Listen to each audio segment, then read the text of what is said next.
triumphant and just glorious that picture looks. They've got their posing and everything, but I could not unsee this. As soon as I saw this, the first thing I thought is it is the Powerpuff Girls. Like and like in perfect order, they're from left to right. Like Mirai is in blue. She's the bubbly cute one, perpetually smiling. You got Suri in the middle as the leader who goes between those bouts of seriousness but also animation that Blossom is known for going through. And then you got Miss Broody in green on the end there. Like it is literally the Powerpuff Girls. You cannot tell me otherwise.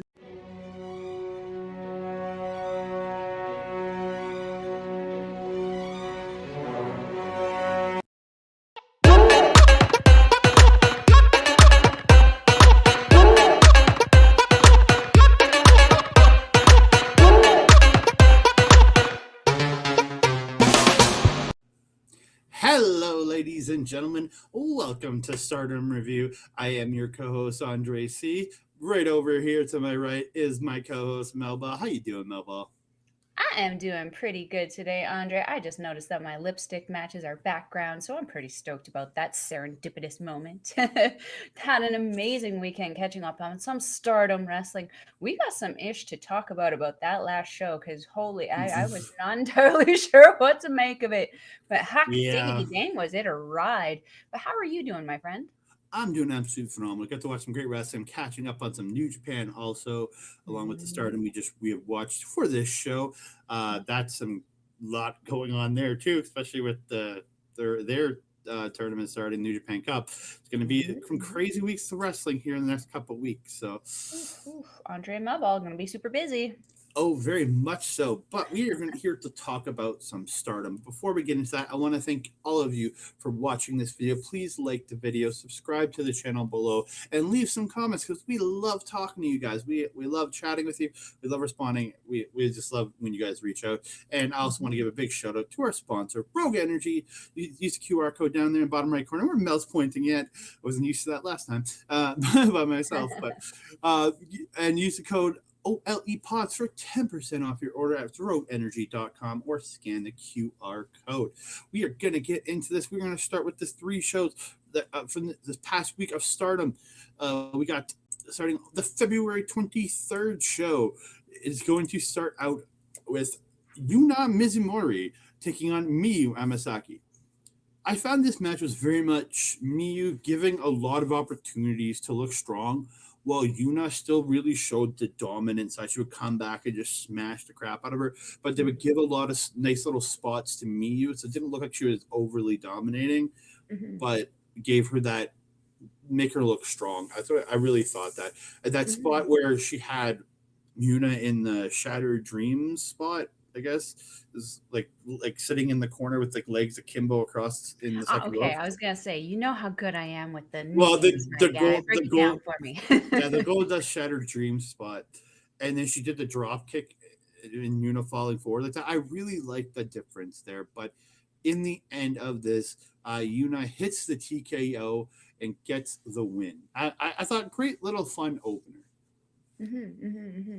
Yeah, I really agree with you on that one. I definitely felt that it was a bit of a showcase for Miyu to show off how smart she can start to wrestle, but Yuna at the end of the day was just too powerful, too experienced for her. Um, that finisher that Yuna pulls out there, what would you describe that as? Because I wrote it down as like a spin out cutter. Yeah, TKO. It's literally called a TKO. Oh, no, Sonata well, she uses it. calls it a tropical smasher. Oh, is that what it called? Okay, I didn't read that. Tropical smasher. And I just loved it because it sounds so proper. And it's just not it's a complete opposite of what Yuna is there. Really like how she does it. She does it very, very well. It's very much almost like a typical cutter, one of those things that you can kind of pull out of nowhere. And the ending of this one, I definitely felt was actually pretty sudden. The way she kind of pulled it out there, I really, Mm. really enjoyed this. I felt it was a good opener. It's set up for the rest of the show. Yeah, a great little fun match to get us going. And Hmm. again, they're again like Waka, they're building Miyu. They're yes, Absolutely, yeah. you're giving her more and more in every match, and giving her those ability to get better and show that she eventually Hmm. will become that person in a year or two down the road, right? So Hmm. So we move on to the second match of the evening. It is Saya Iida taking on Thekla. I love me some Thekla, man. That mask is absolutely amazing. As I've mentioned before, like this woman has become like my idol. She's just her swagger, the confidence that she has with her walk, her shoulders, her build, everything. It's just her style, just so spot on. And then she's just like Suzuki in that everything that she does, she's looking so happy, just gleefully doing all of these moves. We can't take away from Saida in this one, though. These two No. were very evenly matched for power, serving chops back and forth. I believe Thekla was the one who posted a few days later the result of this match, where her chest was just welted right up from all of the chops that these two exchanged back and forth. Absolutely amazing. Though, like we have to say, I like one of my favorite things that Thekla does, that bridge into that spear. Oh, absolutely sick. I absolutely love that. I really felt that this was a really great match to show off both of these girls' strength, both of their speed, and both of their experience in ring. Andre, how do you feel about this one? This I absolutely love it. Again, I've expressed my love for Saida so many Mhm. times on this podcast. Like I again, since we first started doing this, and I was really got into watching. I became a big fan of her, and I think she's absolutely amazing. That brain buster that she does, So good, mwah, yeah, so good. she's quite good. And then, sorry, give me a second. Sorry, I just have a little bit issue. But then that that the Dokugumo death drop, that twisting butterfly DDT that Thekla does, absolutely amazing. So good, so good, so skilled. Yeah, very much so. Like just both these women, I think, had such a great back and forth, and both have power, both have extremely great skill. Hmm. That it really worked well together. And then I really like Thekla raising Ida's hand after the match. Hmm. Hmm.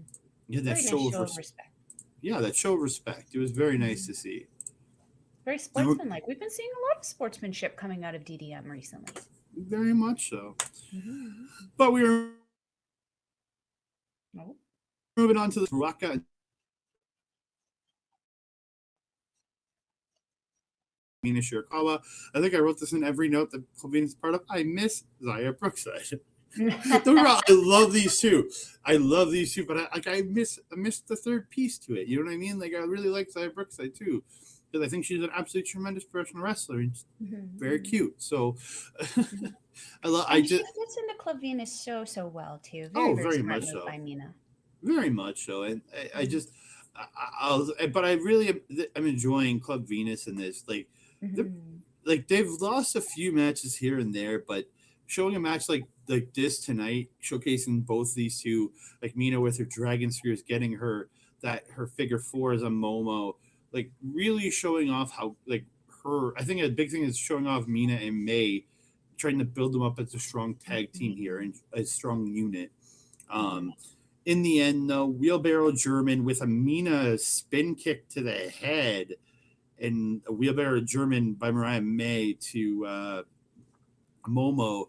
And then she hits the happily ever after tombstone and gets the win on Momo Kogo. I love the name of their finisher, the happily ever after.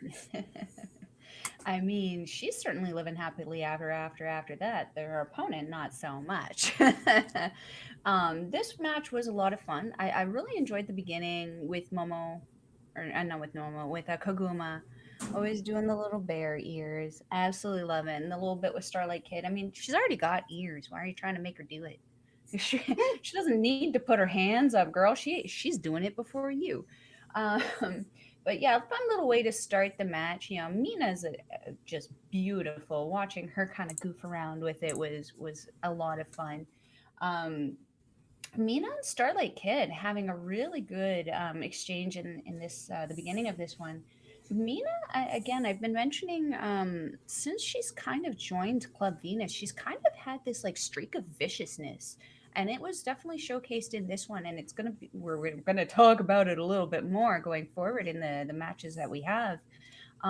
Very vicious. Her strikes are becoming, we can see on her social media, it's becoming very, very obvious she's stepping up her game. She really does want to take over leadership, I think, of Cosmic Angels. I'm wondering where this is going to lead for her. Ruaka and Starlight Kid, though, I have missed the pairing of these two. We have seen Ruaka pairing more with Natsuko Tora, and Starlight Kid more with Momo, Amasaki. Watanabe. And Yeah, Momo, yeah. Momo, and then also Umasaki. I've been missing the combination of these two. They work very, very well together. It's obvious how well that they have trained and worked together. They're again almost like an Oedo, or sorry, not an Oedo tie. They are Oedo tie. They're almost like an Lij thing where there's that contactless communication that just happens where they know exactly where the other is, what they're supposed to be doing, and how they're supposed to be doing it. Um, Also noticed that there was a couple points, even though Mina was very savage and very vicious in this match, there were a number of points where Ruaka especially was putting her down at the end of the match there. Mariah making a lot of saves for her, which is something I love to see because it shows again that camaraderie and team kind Mhm. of building there, that they're taking care of each other. And there's been a lot of moments, particularly more in New Japan than in Stardom, where I've been like, where is your guy? Where's your person? Where's your partner? These girls really, really stepping up and showing where their partners are. I really appreciate that one. This was a fun match. Yeah, I thought absolutely a great time.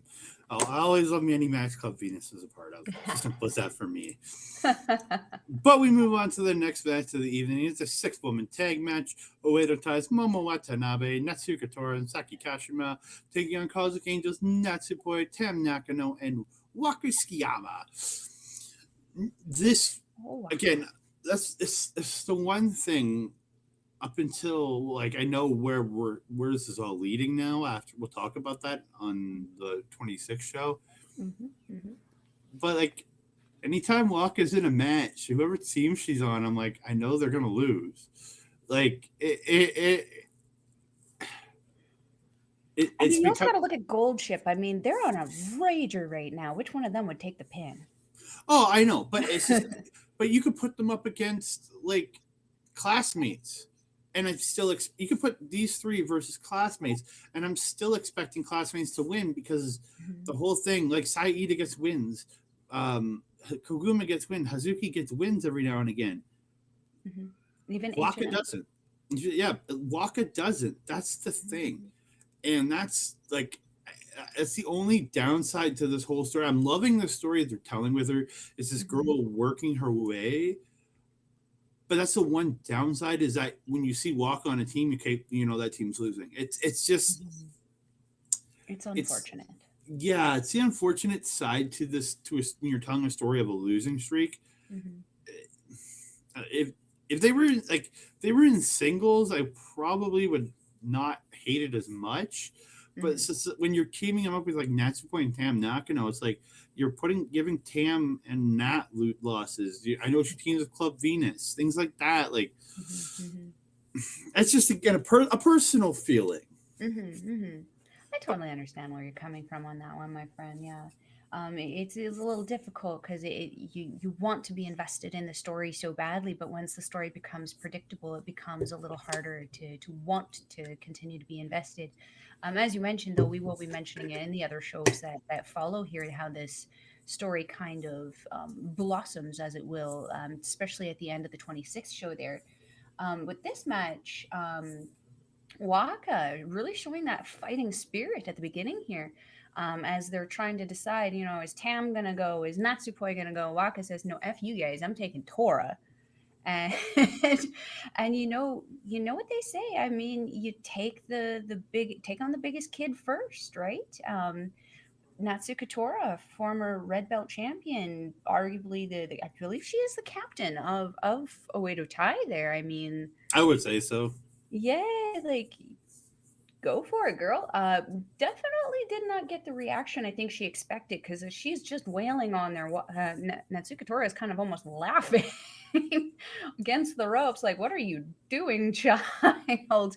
Not to take away from Waka though, she did her absolute best, but once Tora kind of got that one up on her, it really was kind of like almost like a ring around the rosy where all of the Oedo Tai members came in one after the other and just kind of Mhm. beat the holy hecking crap out of little Waka there. um, yeah, the Cosmic Angels though coming back with a vengeance. Tam and Natsupoi really helping Waka out in that one. Um, yeah, Waka also really taking Momo to town, kind of winding down at the end here, almost picking up a couple near falls on Momo Yeah. Watanabe. I mean, what in the holy heckin' Well, heck that was that? the Tam super kick into the Waka Tiger. I'm like, is she getting the Hmm. win here? They did it in such a way that I actually kind of believed the finish there because again we had been running for a few minutes at this point. And we're like, what? And with the Tam super kick, I was just like, is she giving the assist for the win here? And I was like, oh, and then no, but then that finish where Tora and Momo like sandwich struck Waka with the bat and the pipe. That bat has got to be fake, right? Like, It's definitely the way she handles it, like at the beginning, as someone who does twirl with batons and stuff. It looks like it's plastic, like, yeah, and not like a collapsible child's plastic. It's just harder than a like normal plastic. solid plastic, but Yeah, not an actual bat level hit. Because the way it she is hits not some aluminum people, or wood. the way No, she hits some people across the chest, I'm like, God, I hope that's not real. But it and will break your chest.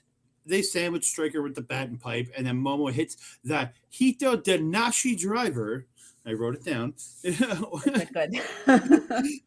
And gets the it's essentially the inverted dude, the reverse, the inverted dude buster. The dude, instead of the dude buster from mine that she usually hits, it's in the front, and Mhm, absolutely phenomenal. But a really great match, I think, from all these women. mhm, Like, mhm, mhm. I agree. This was a very, very fun match. I'm very much enjoying the combination of Natsupoi, Tam, and Waka. I'm I'm I'm hoping that my prediction is wrong about what happens with them. I would like to see this combination kind of maybe in the next year's Triangle Derby. well, I think look, we'll talk about it for the 26th. We'll get into it. My Mm-hmm. feelings have changed on what Waka might do. So Interesting, from what I was interesting. thinking.